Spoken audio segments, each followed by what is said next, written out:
Hello and welcome to my channel. Today I am going to be talking about being alone but not lonely. There is no script, so I must warn you, these are literally my thoughts and ramblings because I journaled a lot and I've decided that some of the things that I do put down in my journal might make for interesting conversation over here on YouTube, hence why I'm here. So I have got a cup of tea with me to get me through my ramblings. So I suggest you grab one as well because I don't know how long I'll be here for. It's just Earl Grey tea.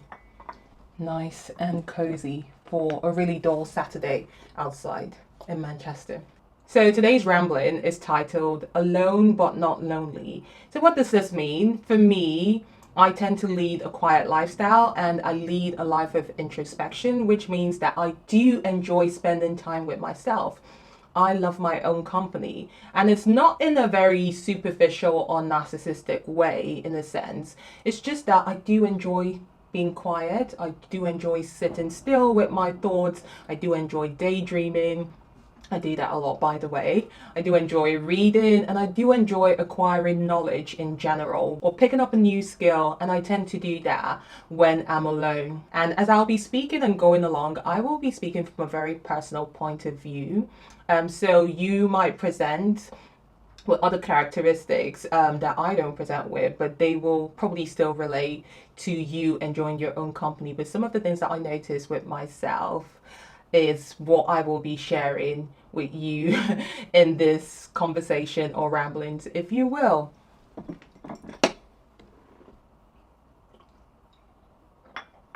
So one of the things I want to touch on is society's perspective on people who do enjoy spending time alone, because society tends to associate people who spend time alone as being lonely, sad, depressed, sometimes boring, sometimes snobbish. And I think that is just a misconception because, from my own point of view, that is not the way I feel. And the examples I go on to give is that ever since I was a child, I have always enjoyed my own company.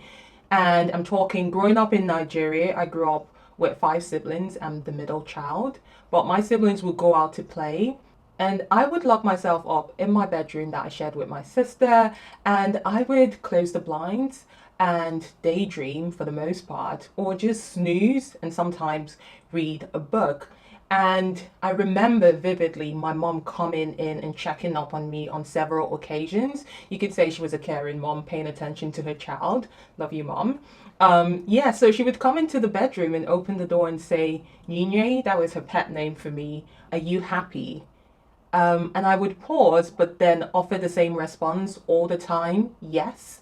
But I would pause because I would think about it and say, is there anything in my demeanor and the way that I am that presents as me being sad or unhappy? And that is just a great example of, society thinking that you being alone indicates sadness. And even as I've grown up, as an adult, and when I got into a relationship with my husband and we moved in together, I was spending a lot of time by myself, and I still do, because this is just who I am. I need to be alone. I need that space. And in the beginning of our relationship, my husband just didn't understand that. And it took a while for me to explain it to him that it had nothing to do with him. It was all about me and the way that I am built. And that is just what I find that I need for myself. I do need and crave a life of introspection, and I enjoy my own company. And that is my way of like re-energizing myself, especially given my job where there's a lot of socializing involved. So what that tends to mean in my everyday lifestyle is that I don't have a lot of friends. I have very few friends. I remember someone leaving a comment on my YouTube video years and years ago, and I think they were trying to take a dig at me because they said, oh, you don't have any friends, your life is boring, no one cares about you, you've only showed one friend, and that person, you met them while you were working. And I think they thought it was an insult, but to me it wasn't. I was happy that I didn't have that many friends. It's not that I don't know how to maintain friendships. I would say a lot of my friendships, like, date back as far back as 20 years now. And even my recent friendships are like at least 6 years old. So I am good at maintaining friendships, and believe it or not, my friends are a mixture of both extroverts and introverted people. And if I were to class myself, I would say I very much fall on the introvert spectrum, if you will. So yeah, so it means that I don't tend to have a lot of friends, and I don't tend to be in friend groups. I find that very difficult. But I also struggle to be in groups in general, only if they are smaller groups, because you always have characters who tend to be louder and domineering, and sometimes I can find that overwhelming. And this has nothing to do with being intimidated in any way, shape, or form. It's just that I just like a lot more quietness in my life. So I need to be still in order to process my thoughts effectively. Whereas in a group setting, it's very easy to take in all the energy of everyone around you. So I do struggle in group settings, and I'm much more better at one-to-one relationships and getting to know people. Also, something I've noticed with regards to leading an introspective lifestyle is that it's made me a lot more intuitive in terms of recognizing other people who I feel lead a similar lifestyle as mine, because when I'm in social settings, I'm able to identify those people, and it's easier to engage with them because I struggle with small talk. And like I said, people who tend to live a lifestyle whereby they enjoy their own company can't come off as boring or snobbish. So in those scenarios, people could easily read me as being snobbish or boring. And what tends to happen is that they avoid me. So I guess if you are watching this and you identify as an extrovert, it's a good way for you to learn about people who are much more introverted and how they might behave and present themselves in certain scenarios, because they're not trying to be rude or snobbish or boring. It is just who they are. And I guess a good way to be able to get them to engage would be to ask them a question. I would say another characteristic that I do possess is being able to listen to people. So I'm the sort of friend that people call just to have conversations with, especially if they're having a really hard time, because they know I'm always going to provide a listening ear, as opposed to being domineering and exerting my own thoughts and position. And a lot of times that's what people want. They want you to listen to them, and just them airing out their feelings and their thoughts will make them feel much, much better. Just gonna pour myself another cup of tea. So one thing that I have noticed about leading a quiet lifestyle is that I have become a lot more self-aware. Self-aware about my goals in life, self-aware about my emotions, self-aware about my thoughts and my desires. What that does is that it gives me confidence in many ways, because I am aware of my capabilities, but I'm also aware of my limitations. So what you would find is that if I'm not knowledgeable on a subject matter, I would not contribute. I would just keep quiet and just not say anything, because I feel like I have no added value to give to that subject matter. Whereas I find that my friends who are extroverted don't have a problem just talking on the subject matter, even though they might not be necessarily knowledgeable on the subject. But that isn't necessarily a negative, I would say, because it's a good way to stir up conversations and to get people having dialogue, which could lead to learning and growth. So I don't see anything wrong with that as well. So because I know I don't tend to speak on subjects that I know I'm not quite knowledgeable on, I have this feeling that people who are just like me, quiet people who lead a quiet lifestyle and a life of introspection, also have the same characteristic in that regard. And I was able to identify someone very similar in my old workplace where I was working as a financial accountant, who was very quiet, had this quiet demeanor, loved spending time alone, but was very knowledgeable, because they wouldn't speak on matters that they didn't know anything on. But when a subject came about that they did know something on the subject matter, they would contribute effectively. And I remember always being impressed by their contribution, because I always learned something from them. And while I was working in that office, there were some transactions on the system that were being carried over a system error. And this person in my workplace was very knowledgeable on the system because everyone went to them when they had issues with the system. So I went to them to teach me more about the system because I wanted to fix the so-called system issues that have been passed on and on since 2008, I believe. And they told me about the system, but they also said to me, I don't think you'll be able to fix these transactional issues in the system because they themselves had tried and they didn't succeed. And I said, but just show it to me because I could bring like a fresh sort of like perspective to it and see if I can fix it. From all the knowledge I learned from them, I realized that it could never have been a system issue because the system works effectively. And I said to them, I don't think this is a system issue. I think this is a human error. I think someone went in and didn't do something correctly and it's presented as this issue. And they said to me, by all means, go in and see what you can do. And I went into the system and it took me a day, but I fixed it. I fixed one of the issues and my senior manager found out about it and she told me, I'm tasking you and the person that taught me about the system to go and fix the second system issue, and we were able to fix that in 2 hours. But they didn't even know that it was because of their knowledge and how good they were and what they shared with me that enabled me to succeed in that regard.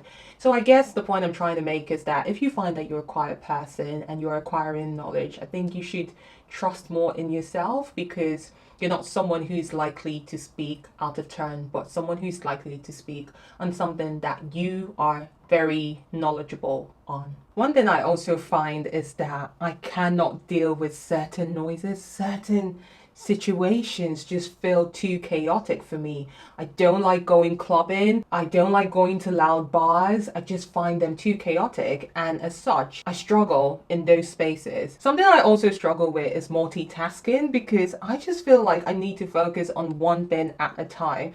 I struggle to divert my attention to multiple things at the same time. So I have to focus on one thing at a time. So here we are, and I've been talking about the benefits of being a quiet person, if you will, an introspective person.